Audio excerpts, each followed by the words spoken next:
Yeah, I remember being in love. Felt the fast-paced feeling of love. Can't touch tippy toes. Swimming in the deep end of love. We did an experiment where we downloaded Tinder and our bios read. I am doing research on dating apps. I would love to hear your thoughts. Message me and we can chat.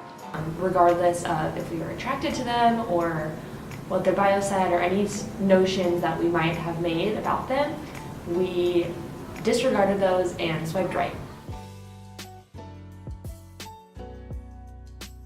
During our experiment, Savannah got a total of 500 matches, while I got a total of 500 matches as well, which totaled to about 1,000 matches in total on Tinder. Together, we got a total of 190 messages from men on Tinder. Do dating apps empower women? I would define empowerment as putting all, your gender aside. I would consider it having control and confidence over who you are and your actions. I would define empowerment as motivating yourself or others to realize what your potential is. Which apps do you find belittling? I feel like Tinder is a really big one just because for some reason guys feel like they just have the right to send you the most inappropriate messages ever. I define empowerment, well, I think it's basically the authority to give power to somebody, or I think it's also the courage to gain power and to gain strength in order to complete a task or a goal or a social movement even. So I think it's important to break down what empowerment actually means. So empowerment is literally having power. And some people say that dating apps make women empowered because empowerment is having choices, whereas throughout history, women have not had the choices that men have had. And for some women, being empowered is having a lot of sex. And that can be meaningful sex, that can be sex that has more intentions behind it. But for some women, that's not what being empowered feels like. And for the women that want to have a lot of sex to feel empowered, that's fine.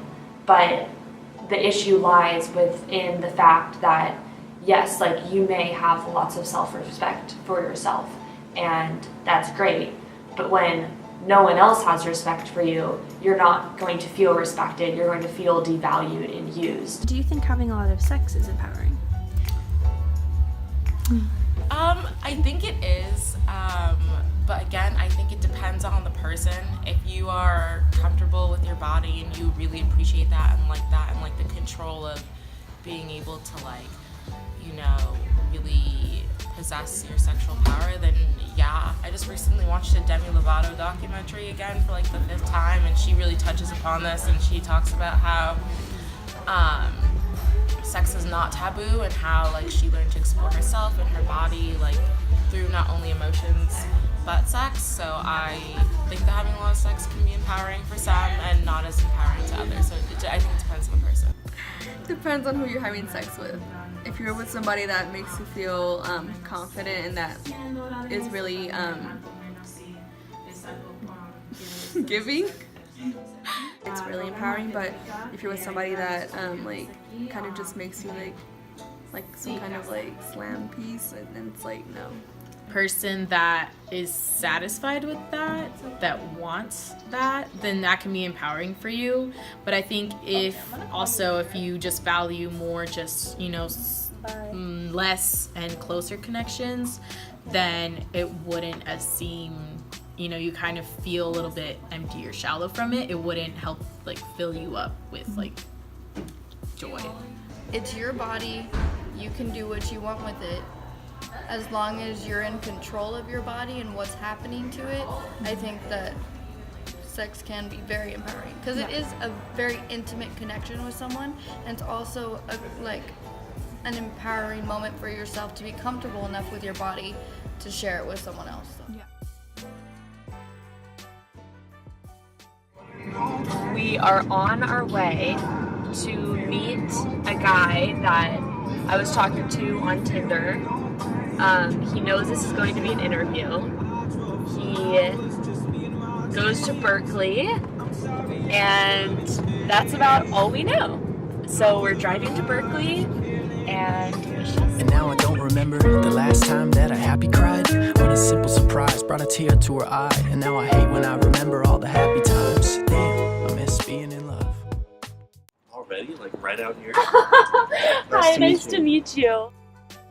I mean, my idea of empowerment is someone who is willing to take responsibility for everything that happens in their life. Now, I don't know how that works with respect to dating apps. I'm not a female, so I can't speak to the selection of men that are on Tinder. Or sometimes, like, according to like society, like sexual desires are not supposed to be in a woman's hands. So I think Bumble's pretty empowering. Do you think Tinder is? I think Tinder, it's harder to control the message with either the boy or the girl's side, because anybody can message anybody. I remember being in love before a right swipe, scream for some love, to hold you close when I can't sleep kind of love. Yeah, I remember being in love. Do you feel commodified on dating apps, or have you ever felt devalued using them? Yes, I do. A lot of the times. I remember this one time I was like trying to have a genuine conversation about books, and this one guy made everything a dirty joke, like very inappropriate. And it's like, how do you ruin books? I don't believe in dating apps because I feel like people on dating apps stretch the truth, and I think guys just want to have sex with you. Because Tinder, to me, even though I've tried it as a dating app, I noticed it to be more, you know, who you meet on there is someone you'll meet and possibly only date for a day. So It's an app where you're swiping left and right on, like, you know, like the person. So it's kind of comes to a point where, like, are you pretty enough or valuable enough depending on how many matches you receive? I mean, you know, this is the online world, and people can behave online in ways that they would never behave in real life. There's like less accountability. Well, there's no accountability. It's like, well, the worst thing that happens is you get unmatched. And that's the only consequence you face. But it's like, you know, if that's the only consequence you face, and there are like 40 million singles on dating apps around the US alone, it's like, no big deal. I don't have to learn from my mistakes.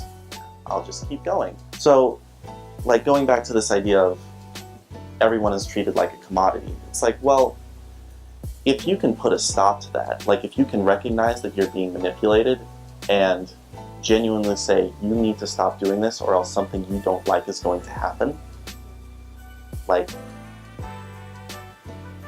I think that's a pretty good way to avoid that altogether. You need to know how to command respect. You know, one that always gets a response even if it doesn't go anywhere? It's usually like joking about marriage in some sense. It's like, I am so blessed to have been noticed by you.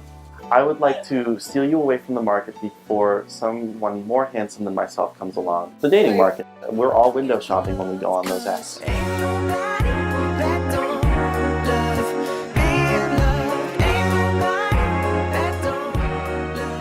Like, we always have that one friend that has met their boyfriend on Tinder, but that's not the norm by any means. Think about how many people use these apps and how many people you know that is not the case, that they don't end up meeting their boyfriend on Tinder.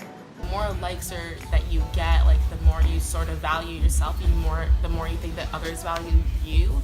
But then, like, vice versa, if you're not getting that many likes, like, you don't feel as valuable. So it's kind of like this weird, like, reward point system.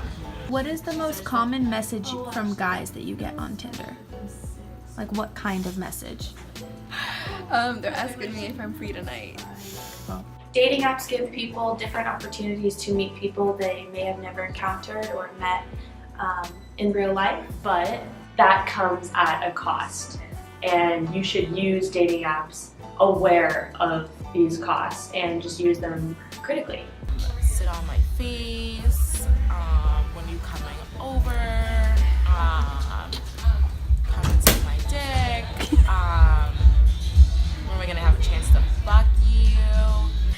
guy has his Snapchat in the bio, then fuckboy. A guy has like his girlfriend in his pictures, or if you've seen him like on campus with his girlfriend, fuckboy.